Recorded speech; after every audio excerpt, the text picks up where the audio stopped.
Mesdames, Messieurs, chers amis, bonjour.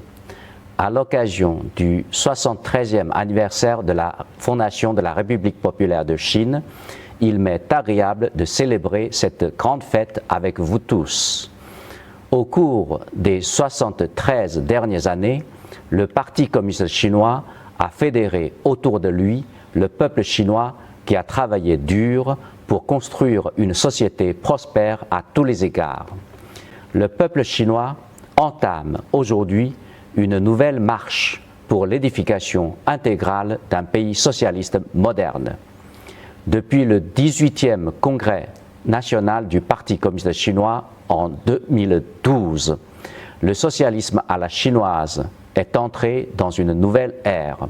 Ces 10 dernières années, la nation chinoise est passée d'une nation riche à une nation puissante.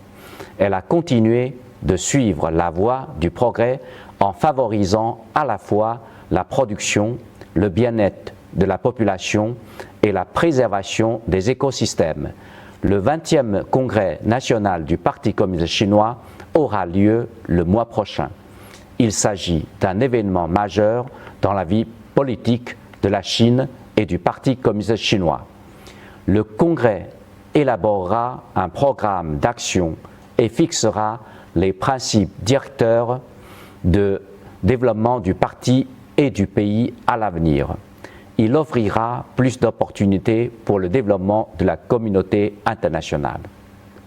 En 2022, le monde vit toujours au rythme des vagues de coronavirus.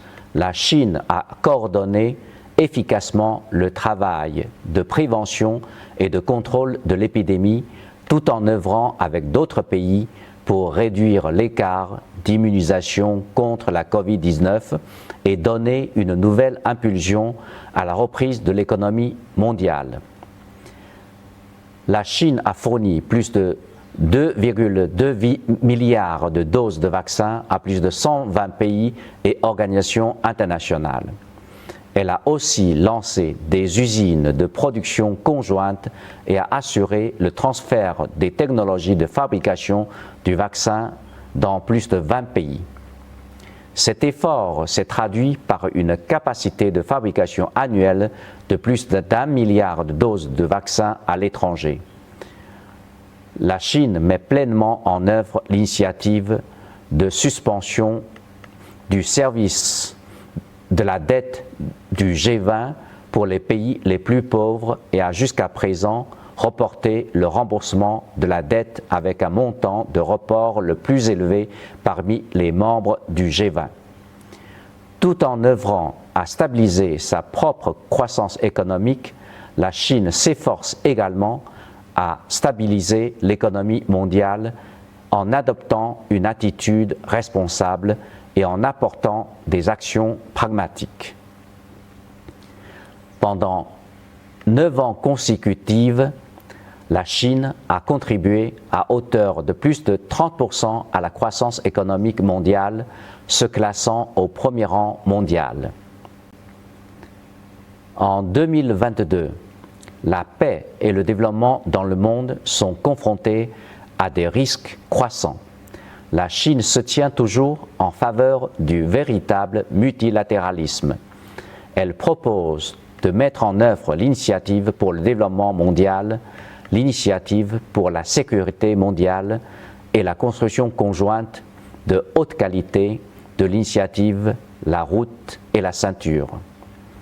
La Chine est prête à partager ses expériences en matière de développement avec le reste du monde et à apporter une assistance aux pays en développement, dans la mesure de ses capacités.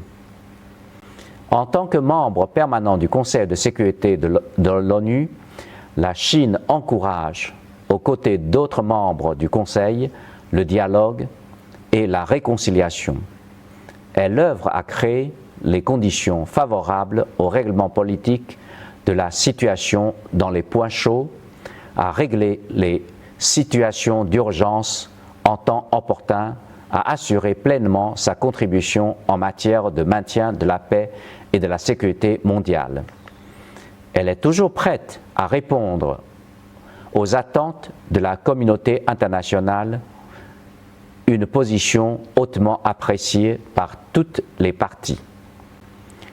Durant les 2 années de mon mandat en tant qu'ambassadeur en Tunisie, même si je n'ai pas pu beaucoup voyager et visiter plus de régions du pays, il m'en demeure pas moins que j'ai eu l'occasion de ressentir les sentiments d'amitié profonde du peuple tunisien envers le peuple chinois. Bien que la Chine soit à des milliers de kilomètres de la Tunisie et que les 2 pays aient des systèmes politiques et sociaux différents, ainsi qu'une histoire, une culture différente, la Chine et la Tunisie demeurent toujours attachées au respect mutuel et se traitent sur un même pied d'égalité, et ce depuis l'établissement des relations diplomatiques entre nos 2 pays il y a 58 ans. Les 2 pays se soutiennent mutuellement sur des questions qui touchent à leurs intérêts fondamentaux. La Chine apprécie le soutien ferme de la Tunisie sur la question de Taïwan et sur d'autres questions concernant les intérêts fondamentaux de la Chine.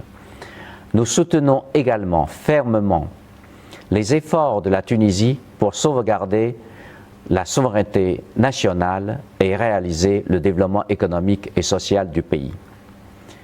Ces dernières années, le développement des relations sino-tunisiennes a maintenu un bon élan et la coopération bilatérale, opérationnelle et concrète dans divers domaines tels que l'économie, le commerce, la santé et la culture n'a cessé de progresser. L'Académie de formation diplomatique, construite avec un don chinois, a été transférée avec succès à la partie tunisienne. Elle constitue une réalisation emblématique de la coopération entre nos 2 pays. Les travaux du Centre culturel et sportif pour les jeunes à Benarous sont d'ores et déjà achevés et le centre est sur le point d'être mis en service. La Chine va continuer, en fonction des besoins et des priorités de nos amis tunisiens, d'encourager les entreprises chinoises compétentes à investir et à créer des entreprises en Tunisie et à participer activement à la réalisation des travaux d'infrastructure et au développement de l'industrie manufacturière en Tunisie. En février dernier, les autorités tunisiennes ont reçu de la Chine 1,5 million de doses de vaccins Sinovac anti-Covid-19 sous forme de dons dans le cadre de l'appui qu'apporte la Chine à la Tunisie dans sa lutte contre la pandémie. L'équipe médicale chinoise continue de fournir des services médicaux aux Tunisiens, gagnant le respect et la reconnaissance de leurs collègues et des habitants locaux. L'année prochaine marquera le 50e anniversaire de l'envoi du premier groupe des équipes médicales chinoises pour aider la Tunisie. Nous sommes convaincus que ce sera une bonne occasion pour écrire un nouveau chapitre de la coopération sanitaire entre nos 2 pays. Cette année, la Chine et la Tunisie ont signé un programme exécutif de coopération culturelle sur la période 2021-2024.